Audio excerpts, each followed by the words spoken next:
How do you make time for side projects? Which ones do you decide to pursue and which ones do you decide to leave on the table?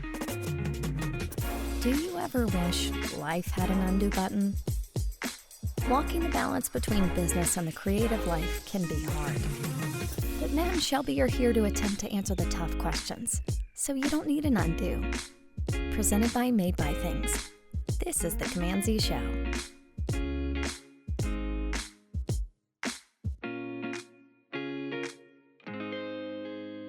Welcome back to another episode of the CMD-Z Show.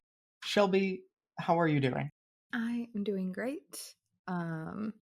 It's Tuesday and it's almost Christmas, so we're doing all right. It's true. It's true. We have how many days? 13 days. Our team is taking that final week of the year off.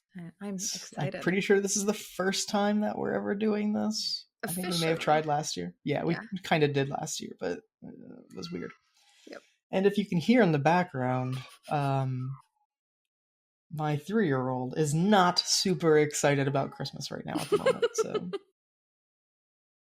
he kind of is, though. He wants to play with his train, and we took it from him because it's extremely loud, and I can't record when there's a train beeping away. And you need like a stuff. soundproof room. That's what you need.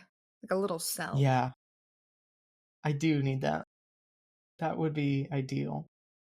I really always wanted like the whole like shed quarters thing, right? Yeah. Where it's like a separate space in the backyard. Yep. But I haven't pulled the trigger on that one just yet. Because I'm like, you know what? If I'm gonna like walk outside in the snow and when it's cold, like I'm not doing that. Let's all be honest here. Like I'm just gonna stay inside. That connects to the shed. Like a little like underground tunnel. Yeah, like you can crawl through. See, and then the kids would go in there and then they would destroy it. That would be their space. It would be like a little tree house pretty shortly after. You need like a lock on how this there. goes. Like a really, really like secure lock. Like fingerprints and everything. Yeah. And the eye. I think that'd be great, actually. You could do it. You've coded before. You could do it. How different is it from a website? Mission Impossible stuff. Right. Same thing. Same thing. Oh. All right. So we have some things to talk about today. Yes, big things. As usual. Somehow or another, we still haven't stopped talking about things. It seems like there's more things that need to be talked about. I don't know. The world keeps turning. We have more things. It's true. And our topic today is, and I'm a little biased here, but a good one. Shelby, I have a question for you today. Are you ready for this? I'm ready. What's that question? All right. It's a two-parter. One is, how do you decide... Well, let me say this. How do you make time for side projects? And the second part of that question is, which ones do you decide to pursue and which ones do you decide to leave on the table or in a notebook or something or whatever? I'm gonna stop talking now. Go. I know that's going to be a hard thing to edit into the beginning question sequence there, Matt. Damn it. Sorry. I think this is a great question. And this is something, I mean, pretty much all of my free time, the moment I clock out of work, is spent working on personal projects. Something that I feel really passionate about. So one of the things for me with finding time is I've really set my priorities, I guess. And I follow pretty rigid schedules. So I'll kind of take like a little hour break between like, okay, get off work, little hour break, eat, do what I need to do. And then I go work for 3 to 4 hours.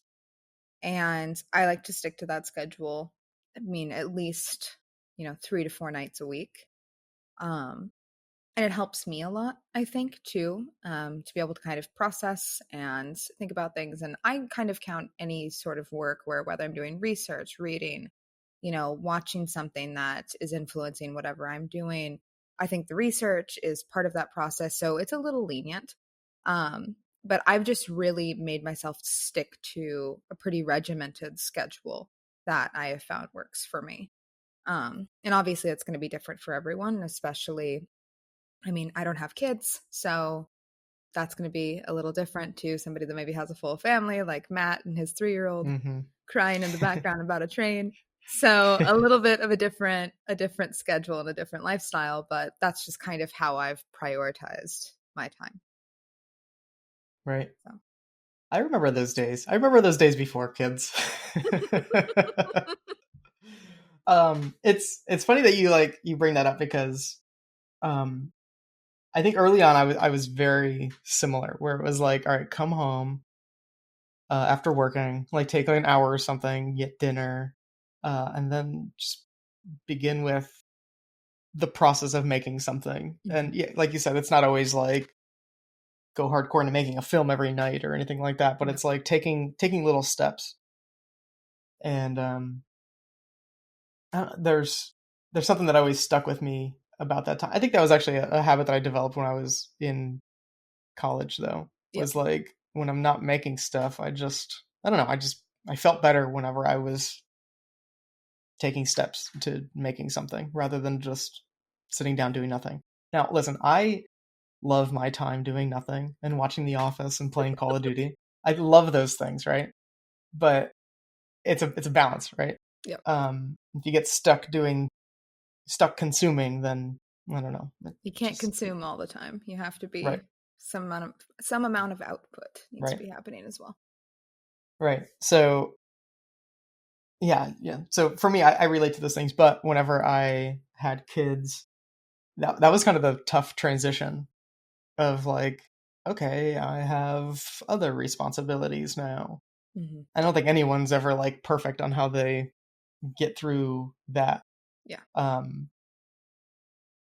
But what I'll say is it kind of takes support of everybody in a family to be able to do that, and everybody to understand that those things are still important sometimes. Mm-hmm. Now, me, myself, at the age of 36 now, I don't want to work on stuff late at night anymore. It's too exhausting. And I also find a way to get my personal projects involved with our Made by Things stuff. So it's a little bit different, I guess, now. Yeah. But it's definitely one of those things, though, that like I don't know, you start to just identify those opportunities, and I don't know, it's easier to just take them when you're used to it, right? Mm-hmm. Like people always will come up to me and they're like, oh, like I always want to start my own business. Like, how'd you do it? Or like, hey, I wanted to pick your brain. I want to do this thing. I'm like, yeah, it's hard. And I think that's probably the hardest part about it is like when your time is yours, how do you still do your side projects in this whole thing?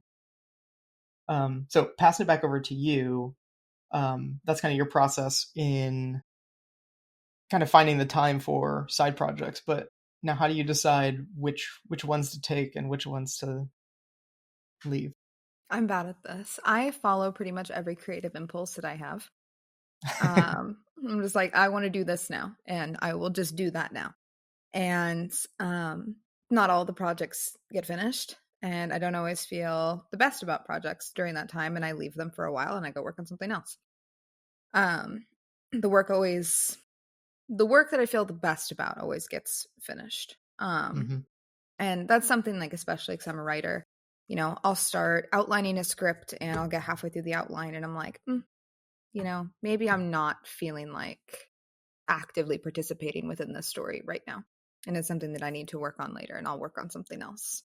But that's something that's always really worked well for me because it does keep a little bit of a distraction from certain stories, especially if I'm writing something a bit heavier in some areas. I can go work on something that's a little lighter, then go back to the heavy stuff and kind of go back and forth between things. So I don't have a good answer because I just follow everything until I figure out if it's serving me or not. I have a little checklist. I wrote down checklist. Does it make me a better artist? Number one. So if I'm studying something, I want to go forward with this. Is it making me a better artist, or is it bringing me am I staying in the same place? Because I never want to be in the same place. I want to keep moving constantly. Right. Number 2, does it serve me now, or maybe I should wait to work on it? So, like, for instance, writing something very heavy, is that okay for me to be working on right now for my own mental health? I think that's really important to think about. Is it serving me now and where I want to be in a year? And maybe it's a story that I need to shelve for 5 years after I've become a better writer.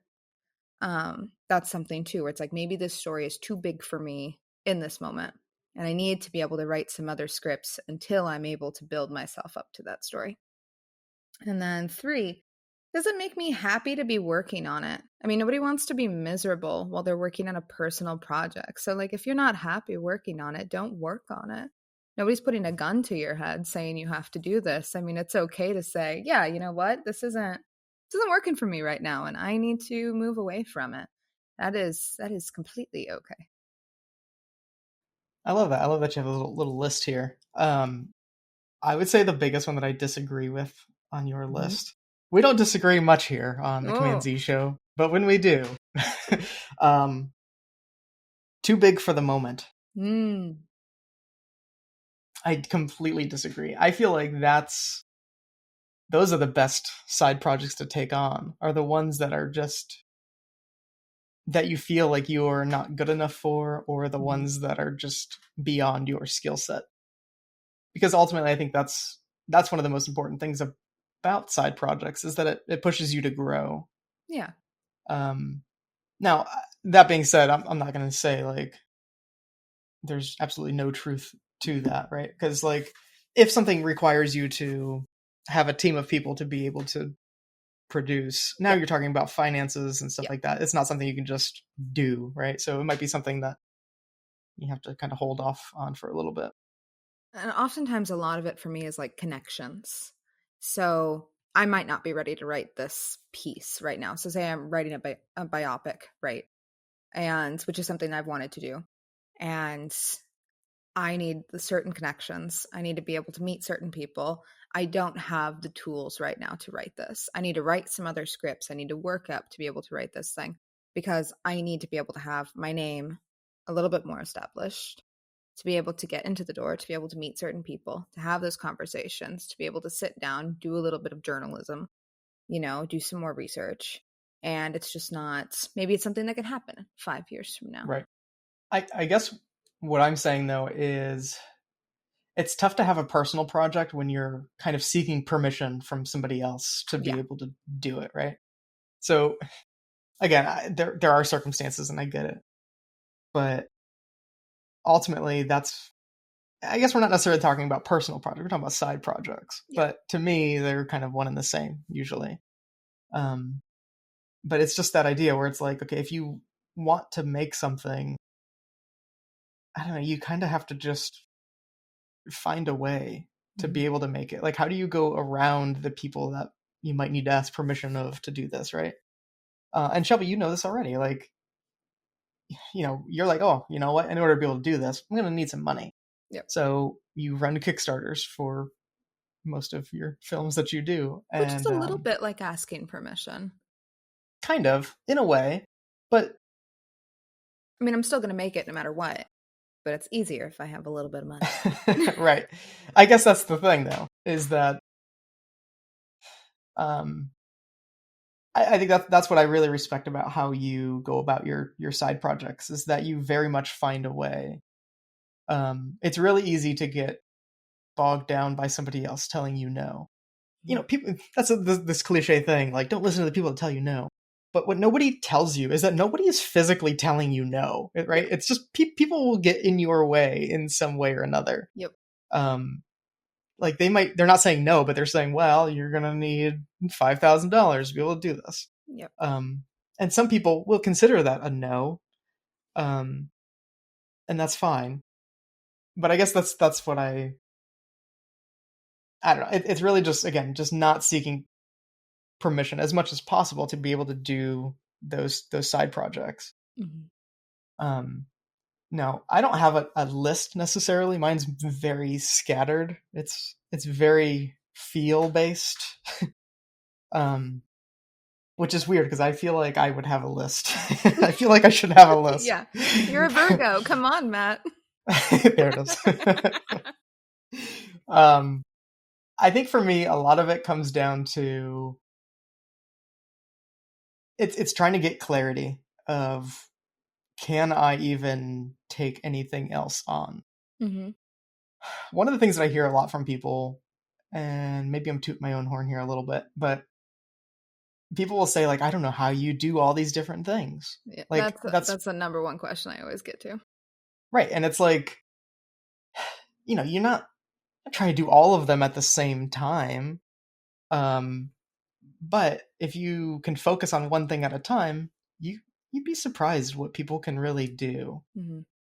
And this isn't me saying, well, you just need to hustle more. It's just saying prioritize and give things the proper attention. If you have 5 different ideas and you think they're all amazing, you probably could prioritize those things a bit more. Yeah. Or potentially even delegate some of those things. Mm-hmm. And maybe I'll talk about that in a little bit. But getting back to just my general process, I didn't start getting that clarity until I started writing. Mm. And, I say that I've been writing every day for, it's got to be like 7 years, 6 or 7 years now. I don't know specifically. But I think it actually started well before that. Mm-hmm. Maybe it wasn't every day, but I just noticed, even like right after I graduated college, so this would have been 2008, 2009, that every time I wrote things down, I just felt way better. Yep. I was like, okay, it's not just making to-do lists, but it's like just using the paper as a way to help me think and process. And we've talked about it many times on this show that Matt's brain doesn't have processing power. No, it does. It just doesn't talk out loud. And so for me, it was just really important to be able to find that tool. That it's not even something that I recommend to everybody, because it's just really depends. Like for some people, I think it actually is wasting time to write things down, depending on how they process things in their own head. But for me, it's just helped me so greatly. And so my general process, yeah, we might as well go into it here. Mm-hmm. So I have this pen right here. I've talked about this before probably, but describe the pen for the audio listeners. This pen is multicolored, 4 colors: red, black, green, and blue. I get these pens from France because they are the only fine-tipped pens that are multicolored. Yeah. Yeah, it's crazy the hoops that I jump through to be able to get these pens specifically. But for me, it's a lot of, again, this doesn't have anything to do necessarily directly with side projects, but just stick with me for a moment here. So black is my most used color. I run out of black first on all the pens. Mm-hmm. And anything that's black are things that I'm thinking about at that moment. A lot of times it's based on made by things. It's based on personal projects. I occasionally do write about like personally, like things that are happening in my life occasionally, not very often though. Mm-hmm. As Megan would say, this, don't forget your diary, and she calls it my diary. It's not a diary. I'm gonna be sending it's a journal now every night. Yeah. Don't forget your diary. Don't worry. Yeah. So that's black. Now green, I think, is one of the most important colors, but it's one that I probably use the least. Is, what am I feeling that day? Trying to separate thinking and feeling has always been a challenge for me. I think it's a challenge for probably most people, as I don't know, maybe. Just one of the little, I think this is why writing helps me so much, because it's like, again, I don't say in my head, oh, I am feeling very worried right now. I don't say those things. I just feel worried, right? Yep. So for me, it became really important to be able to identify feelings and write them down, and then be able to process them, I Yeah. guess, a bit better. Blue is what happened that day. It's just a general, I don't know, a listing of the things that went on that day. So like today I'll put CMD-Z Show. We talked about side projects. And then in black under that, I'm already writing my notes like from that. So it's very like work related. Yeah. Anyway. Very focused. And then the last color is red. Red is my to-do list. So for me, it's often trying to figure out where the connection point is between all of these things. If I'm feeling a certain way and I'm thinking a certain thing, and based on this thing that happened, well, that sometimes just now turned into a to-do list item of like, oh, do this thing. Like I'm feeling like we're not doing well with marketing right now. Then like I can start writing why. Why do I think that? And then it turns into a to-do list item. So again, this is super weird talking about, but that's kind of how it works for me. Now, there are times often where I think of these just crazy ideas. Ideas would also be black. I don't necessarily feel like I need to run with every single idea. This is actually getting into a talk that I do occasionally called, what is it?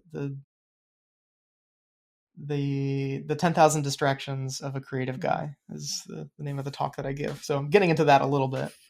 And I will be giving that same one at Making Midwest in May. So I don't want to spoil too much for anybody. And where can they get tickets at if they want to hear more? You go to makingmidwest.com. There we go. Not to be confused with creativelittle-monsters.com. Which, by the way, you can get books like today still. It's amazing. Still open sites there. There you go. And tickets for Making Midwest are also on sale right now. And you know what? Those things, while it seems like a shameless plug here, is actually pretty relevant to kind of what I'm getting to right now. Yep. Because those are very much side projects that we really have no business working on as a team. But it's those ideas came to life because I would write in my journal about these things like, oh, wish there was a way to like get people together more. Or like, I don't feel like I know enough people in this community. Let's start an event. Usually what I'll do is if I have an idea, I'll just write it out. Even if it's a crazy idea, like sock business with only left feet or something. Or that's not one, but you can take it if you want. Okay. Yeah. The example that I always use, because it's still on my list and I'd still love to get to it someday, would be a food truck dedicated to just apples. And it'd be called Apple of My Eye. And just every dish is just something with apples in it. So it's probably mostly like a dessert kind of thing. Someone's going to steal that, Matt. That's fine. If you get to it before I do, you deserve it. Just give me some apples and I'll be all right. Anyway, I won't go too much more into it. So steal that idea if you want, but there's more. Okay. There's more to the idea. But anyway, it's things like that where I kind of let myself just sort of explore on a day-to-day basis and not call myself crazy for any of the ideas that I have. Yeah. And what I like to do is when I do have an idea, I'll put a little box around it. If it's red, then it means do it. If it's black, it just means keep thinking about it. And I don't know, it's one of these things where there's something still like satisfying about writing ideas. Even if you don't like make them come true, writing them is still enough sometimes. Yeah. So it's kind of like these phases of, for me anyway, it's how like when do you know that it's time to kind of continue with an idea? If I write that idea down in one sentence and I circle it and I'm still thinking about it days, weeks, maybe even months later, at that point I'll go in depth and create a whole plan for how this thing could work. It's mostly, it could be a Notion, it could just be in my book where I just write, but I'm like, all right, let's dedicate an entire page to this. if I was to proceed with this idea, how would it work? Yeah. No, I get to this stage with a lot of ideas, a lot that I will never tell anyone about because it's whatever. Like I don't plan on necessarily doing it. If people could see some of these ideas, they would think I'm so freaking crazy. Oh, no, same. But it's exciting still, right? Mm-hmm. There's a lot of excitement in that. And it kind of just reminds me of being a kid again a bit, where it's like, if nothing was impossible, like, how would I do this? What are the things standing in my way? Who are the people that would say no to this? And I don't know, it just, so many ideas get to that point. Still doesn't necessarily mean that those are good enough to proceed with. Yep. But at that point for me, I'm always like, all right, let's start small. Like if I'm still thinking about this idea, I still think this is good, like I'll usually write down like, okay, if I was to do this, what would be the starting point to do this?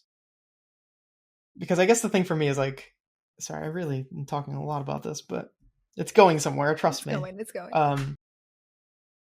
I don't know, like, so I love exploring the ideas, but ultimately if I'm going to put it into this world, okay, what's it going to cost me? What is the minimum viable product for this thing, right? Whether it's a film, whether it's a children's book or a conference or a deck of cards game or a 3D printing business. Like all of these things started off as just these weird, crazy ideas. And all of them took the steps of, okay, what's the simplest thing that I can do to feel good? Like I put this thing out in the world. So, I mean, going back with creativelittlemonsters.com, it was it was the Kickstarter. It's like, okay, well, if that's the easiest way to make this thing exist, let's start there. Yeah. Like, yes, it's going to cost money to do these things, but was there a step before that we probably could have taken? Maybe. Like we probably could have just put it on Amazon, just a print on demand kind of thing, which it is available on Amazon.com. Sorry, I'm done.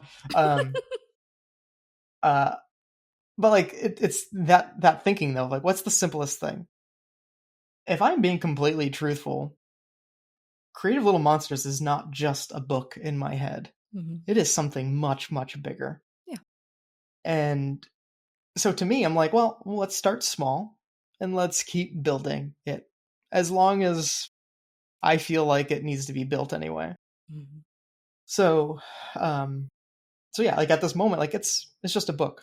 And it has an AR component in it as well, where kids can read along while watching things animate on their screens. But to me, I'm like, this, I want this to be a show or something even bigger than that potentially. But again, just starting small. For Making Midwest, it was, for me, it was, hey, let's just have an event at a little bar and let's see who shows up. And when that room started to become too full, it became a conference. Like, I always wanted to be a conference from day one. It was just, let's take the steps and see if I can do this slowly. For the card game, for the Game of Creativity is what it is called.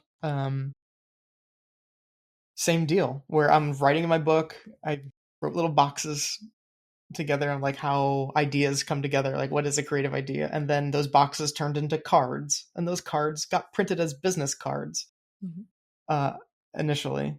And so like it's, I don't know, I'm not gonna go into all the details, but like it's that idea though where I just like to start small. Yeah. And for me it's really tough to know when it's time to stop. The curse that I have is I'm going to finish pretty much everything that I start. And that sounds great, except there's a lot of things you're going to waste your time with that you probably should have stopped. I'm the person that will read the entire book, even if it's just crap after the second chapter.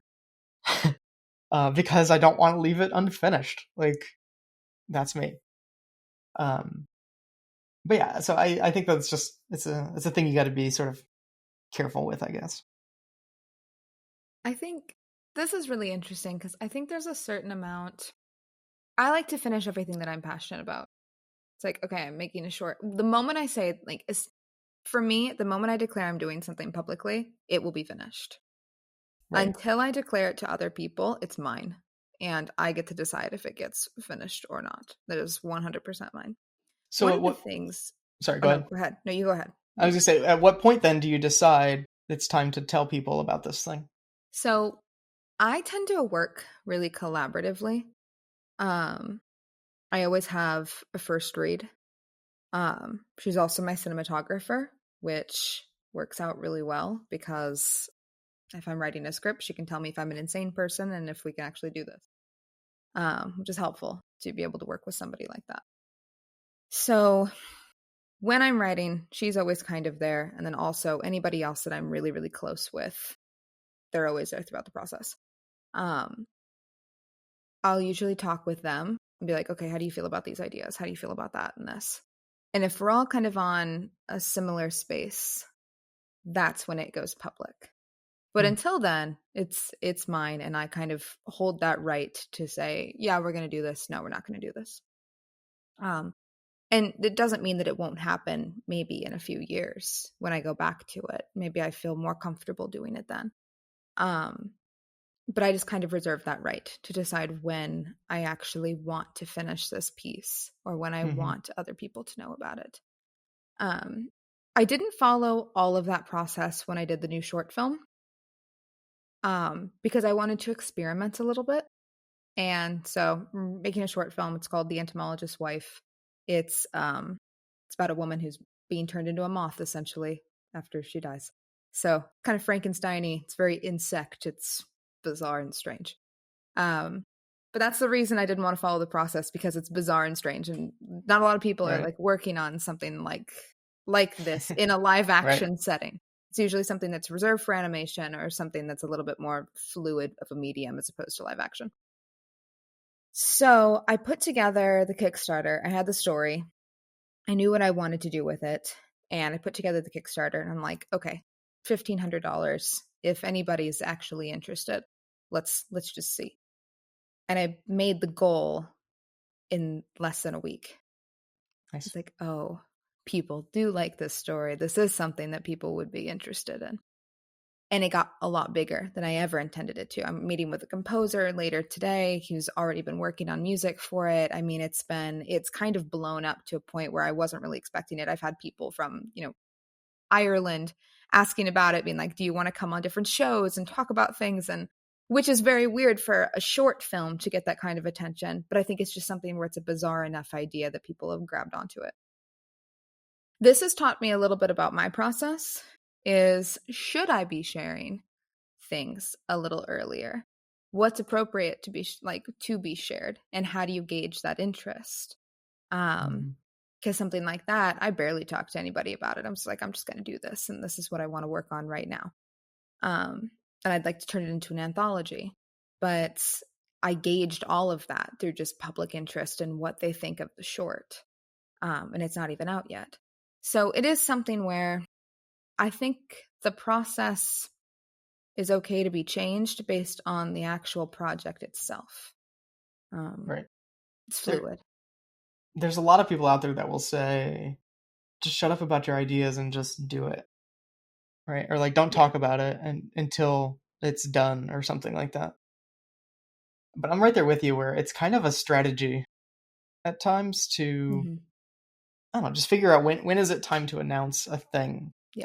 Like, how much work do you need to get done beforehand? Now, I would never say like, oh, you know what, when you have an idea, just share it with the world. Like, maybe try to work it out a little bit. Yeah. At least a little bit. A little bit, yeah.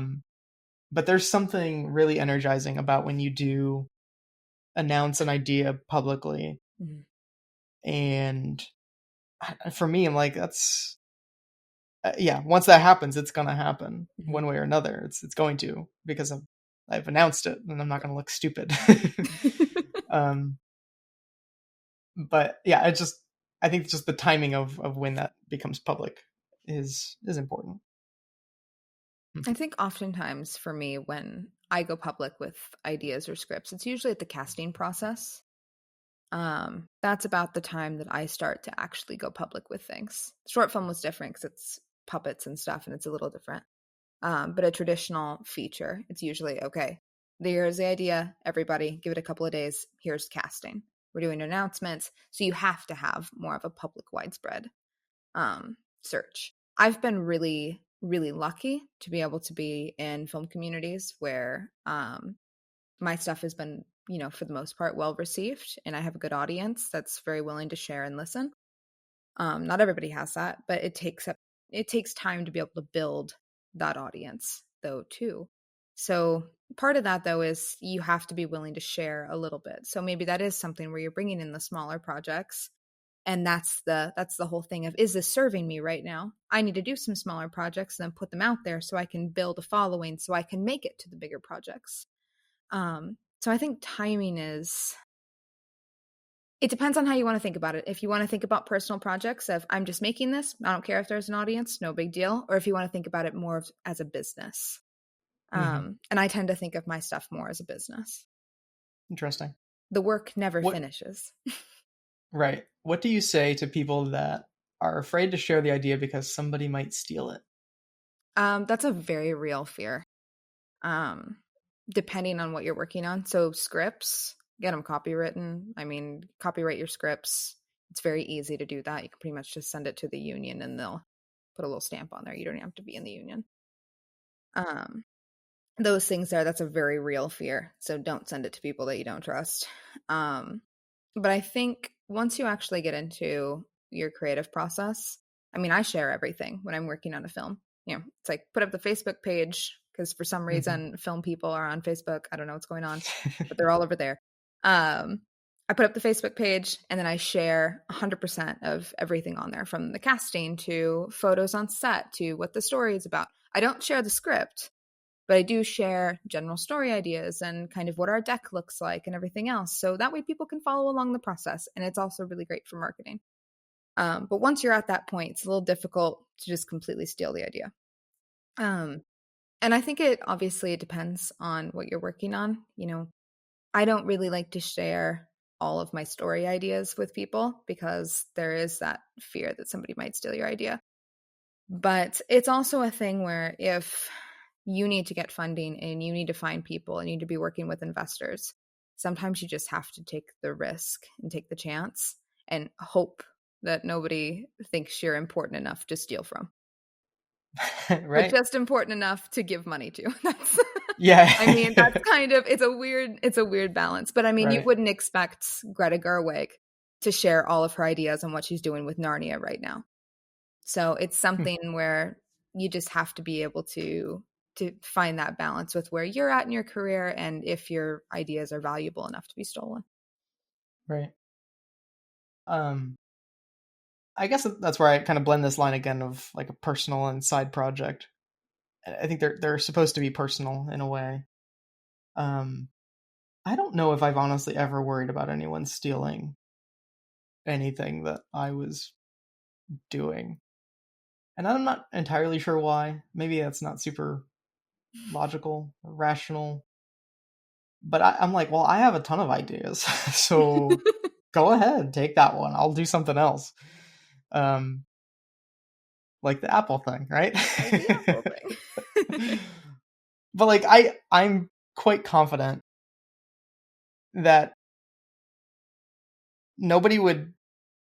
it wouldn't mean as much for somebody else to take that idea and do it, right? Everybody has ideas on what to do. But I guess my thinking is like there's a reason why I would want to do the Apple thing. Like there's a bigger story behind it and nobody else can have that. It kind of gets us into AI a little bit. No. That is something that I think about because, and it's something like why I personally don't worry as much about AI for me as an artist, because I have a very strange voice. For like my personal work, it's weird. So it would be a hard thing for somebody or something to replicate where it would be, oh, you can tell that this is, an idea that would have come from Shelby's brain. It's something where it's like, okay, I'm distinct enough in what I'm doing that it would be hard for somebody else to steal this idea and do it the exact same way that I would do it.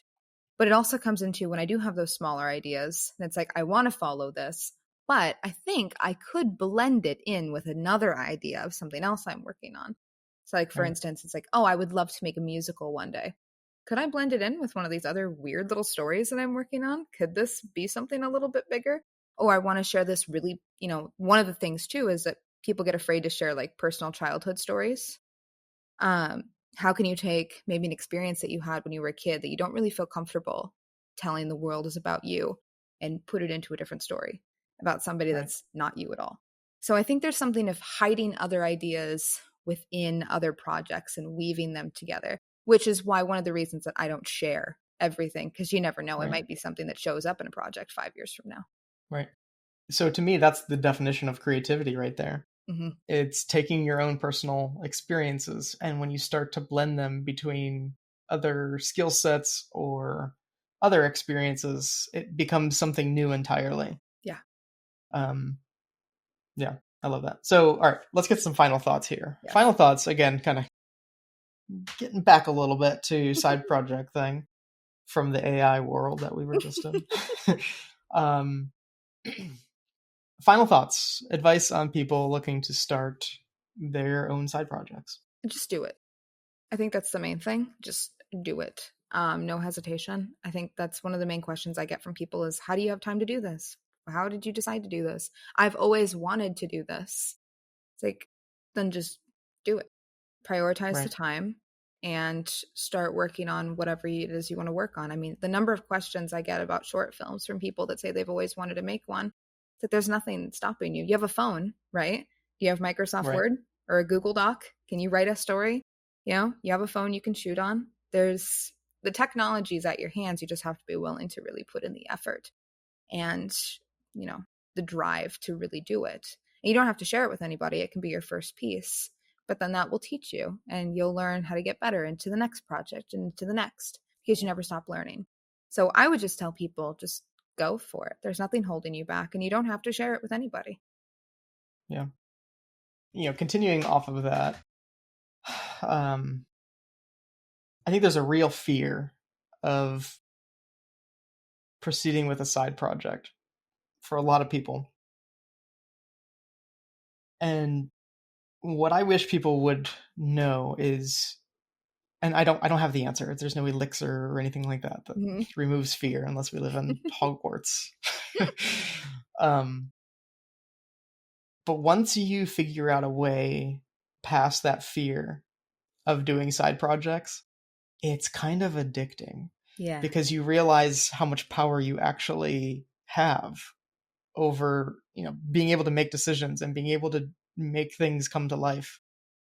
And I don't know, just once you finish that first one, so continuing off like what you said, Shelby, just do it. Like, what I would say is choose something kind of small at first, because once you get that confidence and once you see that you were able to do this thing on your own time outside of normal work hours or anything like that, there's a confidence that you're going to get that's going to make you somewhat unstoppable. Yeah. And that's where some real growth happens.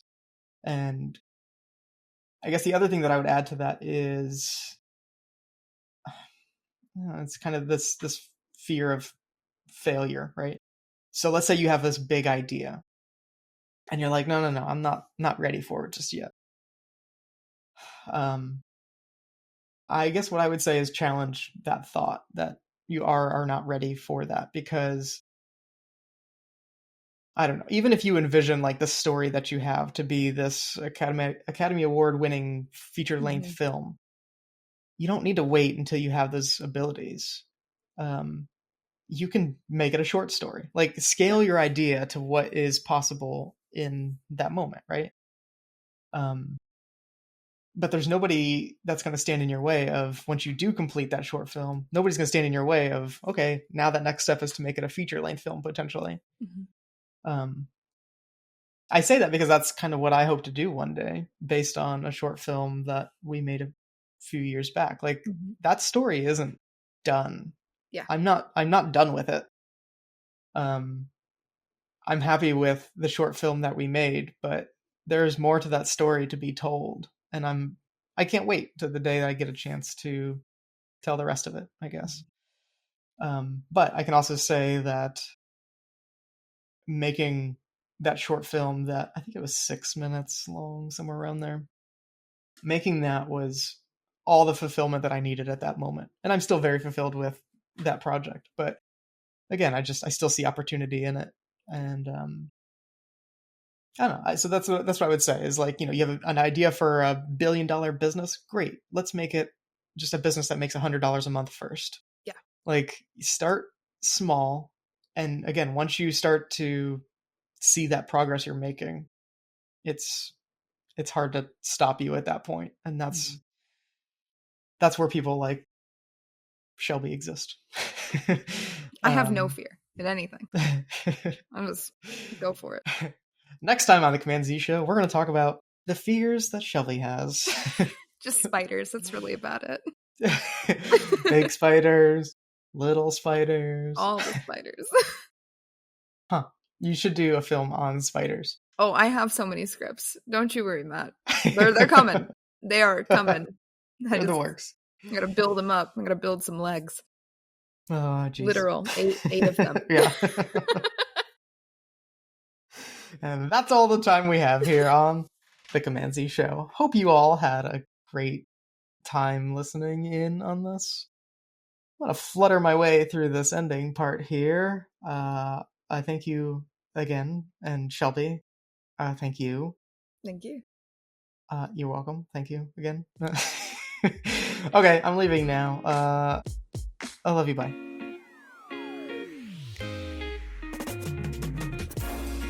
The CMD-Z Show is created by Made by Things. And if you have a question you would like us to discuss, you can send a message at CMD-Z.show. And if you like what you hear, leave a review. We'll see you next week with a brand new show.